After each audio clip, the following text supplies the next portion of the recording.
这是一把十分锋利的宝剑，此乃武林第一侠客所独有，长2尺1寸，如游龙缩川，行走似身，寒如冰雪，上绝浮云，下绝地际。雷霆之震，4风之内无不宾服。这男人走到哪儿都带着一口棺材，甚至就连逛青楼也带着个棺材。青楼名叫鹦鹉，花魁叫做血奴。血奴房间中的壁画十分的诡异，他告诉了男人关于壁画的传说。相传有名猎魔群鬼为了给9天10地的神魔庆生，用他的魔血变换成了一只血鹦鹉。相传凡人若是能见到血鹦鹉，可以许3个愿望，只是代价太大。1年前，滇王府发生了一件怪事，进贡给皇上的13箱珠宝未到，王爷寝食难安，皇上降罪下来，下令王府总管郭凡连夜追击。谁知途中一道红光闪现，传说中的血鹦鹉出现在眼前，向郭凡索取传说中的3个愿望。郭凡本不相信血鹦鹉的传说，但还是许下了愿望，要这个珠宝。没想美梦成真，珠宝真的找回了，只是付出的代价让他后悔不已。郭凡来不及高兴，属下来报儿子坠马摔死的消息。郭凡伤心欲绝，直接丧失了理智，许下第2个愿望，让儿子复活。谁知当晚棺材里就传来了动静声，郭凡大喜，拿出宝剑就开始撬棺。王妃见状，急忙上前阻拦郭凡，毕竟死而复生的不一定是人呐。郭凡却执意要打开棺材，迫于无奈，王妃举剑刺向郭凡。这时，外面侍卫大喊：“珠宝不见了！”王爷脸色发白，死在当场。王妃大受刺激，随后剖腹自尽了。此后，王府失窃的珠宝仍未找到，血鹦鹉的故事却越传越玄乎。13箱珠宝价值连城，惹人觊觎，引得各路人士互相猜忌，大打出手。最近江湖上有传言传出，13箱珠宝在侠客靖哥哥的手中，因频频遭到追杀，为了洗清嫌疑，靖哥哥决定去找郭凡2弟郭简。到了晚上，正当他准备露宿野外，突然一道红光闪过，靖哥哥轻功高强，立马追击。可他跟随红光到了一处乱葬岗，红光却突然消失不见。靖哥哥莫名其妙正打离开，一旁的棺材里却站起了一个老头，此人正是郭凡的2弟郭简，他却只说出血鹦鹉便吐血而亡。这时，靖哥哥背后传出一阵异响，一名剑客朝靖哥哥袭来。靖哥哥也不是吃素的，快速躲开。紧接着，双方缠斗在一起。比起之前的小喽啰，剑客武艺不凡。打斗中，靖哥哥刺中剑客身后毒舌，剑客心生感激，向他亮明身份：六扇门名捕铁恨，他是来查案的。误以为是他杀了郭简，这才出手。如今郭简已经停止了呼吸，便将他的尸体让仵作查验死因。郭简确实非靖哥哥所杀，而是中毒身亡。除此之外，他的腿上还埋有一颗避毒珠，此物甚是珍贵，应是失窃的珠宝。如此说来，郭简估计是被人灭口。这时屋外泛起一阵红光，靖哥哥和铁恨追出去查看，红光将2人引到郊外就消失了。找寻不到，就当2人准备返回时，背后突然传来一阵怪异的声响。传说中的血鹦鹉又出现了，不过他这次并不是让2人许愿，而是疯狂的攻击。不明所以的2人只得躲闪，铁恨不幸被血鹦鹉击中，倒地不起，死前求靖哥哥将尸体运回边寨。尸体同样让仵作查验了死因，结果是中毒，但不是人动的手。带着棺材上路确实是很不方便，可靖哥哥重诺言，从不失信于人。几个混混看不惯他带棺材出店，想动手给他个教训，可惜太菜，无心伤人，所以他的剑并未出鞘。此时，血鹦鹉再次出现在窗边，瞬间就将小混混团灭。靖哥哥轻功高强，躲在房梁上。店家心疼他的小魔神死掉了，这只鹦鹉叫小魔神，是一个叫血奴的女人送给他的。得到线索后，靖哥哥前往找血奴，她是这间鹦鹉楼里的头牌姑娘。这部《血鹦鹉》上映于1981年，由华山导演，编剧是倪匡，改编自古龙的经典小说《血鹦鹉》，原著诡异神秘，可结尾草草了事。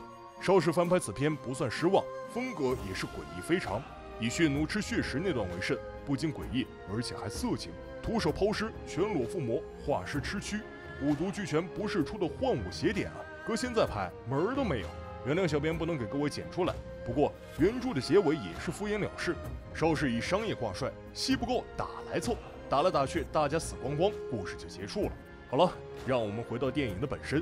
血奴的房间里画着血鹦鹉的壁画，想来血奴与血鹦鹉脱不了干系，靖哥哥便留下了观察。他不喜欢血鹦鹉的壁画，便打算去买些石灰粉将其抹掉。途中有几名杀手装作醉汉偷袭，好在靖哥哥武功高强，胆大心细，不过区区几招就解决了对方。就在打斗完，提着石灰刚要离开，一个风骚的白衣男人出现了，他也是来杀靖哥哥的，理由是血奴只能养他这一个小白脸。然后他就真的变成了小白脸。天热，靖哥哥好心给他乘凉，小白脸只好落荒而逃。在回去的途中遇见一个跳大神的，这诡异的老太太想暗算靖哥哥，就当他再次抬头时，老太太已经没有了踪迹。这时墙边映射出一个神秘的身影，此人乃职业杀手长剑高欢。二人之间往日无怨，今日无仇，只是奉李大娘之命来取他的性命。两人展开了激战，实力不相上下。高欢一剑刺来，反被靖哥秒杀，袋子破了，石灰散落了一地。靖哥哥只得再次返回小店再买。等他这边回到血奴的房间后，便用石灰将墙上的壁画给盖住。忙完，一旁的棺材就抖动了起来。靖哥哥忙冲去将棺材按压住。这时门外进来两个捕快，说是要检查棺材里放的是什么。撬开后，只见铁恨安详地躺着。一个捕快用手摸了一下，没想到只这一下，他却中了剧毒，就连将中毒的手砍下来都没有用。最终他还是停止呼吸。靖哥哥察觉不妙，急忙回到房间，铁恨的尸体却不见了。血奴晕倒在地，靖哥哥将他叫醒，两人顺着地上的石灰印找了过去，发现了另外一名捕快的尸体。与此同时，六扇门因为铁恨已死，又派来了号称毒剑的名捕长啸。他与铁恨不一样，行事果断毒辣，让仵作重新检验这几具被害者，发现死者都是被7星夺命针所杀。仵作唯独没有检验铁恨的尸体，长啸怀疑仵作与铁恨串通，合伙私吞了那批珠宝。面对长啸心思缜密的连连逼问，仵作拿起7星夺命针自我了结。得知铁恨的尸体变成僵尸失踪了，长啸带人闯入鹦鹉楼血奴的房间，询问靖哥哥铁恨的尸体在哪里。靖哥哥坚称铁恨已死，亲眼所见。长啸发现墙上有一双眼睛在偷看，几人冲过去查看，早已经没有了人影。房间里只有一些奇奇怪怪的草药符咒之类的和坛坛罐罐。突然一人不慎打开了一个葫芦，一股烟雾冒了出来，在场的人纷纷中毒，都发起了疯，所有人丧失理智，互搏了起来。长啸动作快，找到解药服下。靖哥哥凭着仅存的意识跳到窗外，想借着大雨冲刷来冲淡药性，不过一会儿他便晕倒在地上。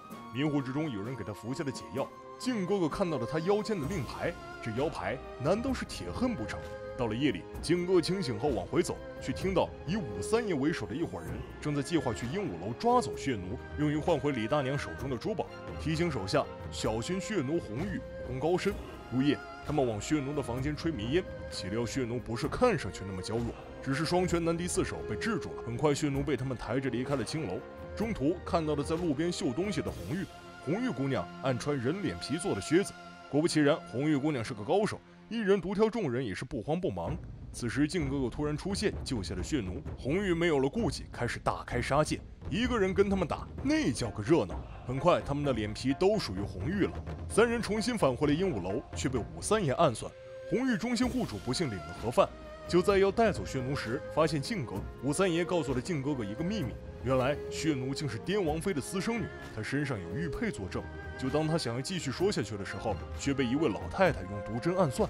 就当他们2人打作一团时，长啸此时突然赶来，而他竟然给了老太太一冷箭。武三爷则是趁机将血奴带走了。紧接着，他便去找了李大娘，提出用血奴来换那13箱珠宝。李大娘朝着血奴甩出那3根毒针，很明显，李大娘可不是个善茬，她更在乎珠宝，不愿意被人要挟。李大娘虽称大娘，可身手很利落，一根彩链舞到飞起，身段优雅。此时又出来了几个穿紫衣的帮手，不过片刻，武三爷便领了盒饭。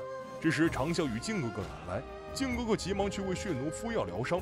长啸为了立功，与李大娘交起了手，被引到了一个满是毒蛇的山洞之中。这结果嘛，自然也是可想而知。此时靖哥哥正带着血奴逃命，2人不慎误入迷宫走散了。期间，靖哥哥发现了传说中的血鹦鹉。紧接着，一个白发老头出现行刺，老头向靖哥哥解释了其中的缘由。其实根本没有什么血鹦鹉，那只是一盏会发光的灯。解释完了，就打算取走他的性命，毕竟按规矩，只有死人才能保密。靖哥哥不幸中了机关，被困住了。这时，李大娘从山洞里走了出来，原来她的真实身份竟是滇王妃。当年她与王府总管郭凡勾搭上，想私吞那13箱珠宝远走高飞，便借血鹦鹉的传说演了一出戏。就当2人准备烧死靖哥哥之时，名捕铁恨突然出现。原来那日铁恨用磁铁躲过毒针，便将计就计，装死暗中寻找真相。郭凡和王妃勃然大怒，冲过来与铁恨打作一团。郭凡因技不如人被人斩杀，可铁恨终究还是太大意了，被王妃的机关击中。重伤的王妃自知活不成，想要与靖哥哥同归于尽。危机时刻，头上出现了一根绳子，靖哥哥顺着绳子爬了上来，原来是血奴救下了他。影片带有桂枝红风格，中血食者毒发身亡，毒窟奇蛇密布，色彩昏迷，毒怪潜藏，世人识取者恶心异常，烟雾缭绕，毒蛙呱叫。古龙原著，倪匡改编。本片不仅保证了悬而未决之疑，更是在梁真年上画了大手笔，镜子的大量使用体现了原始的美感。好了，本期故事就到这里，我们下期不见不散。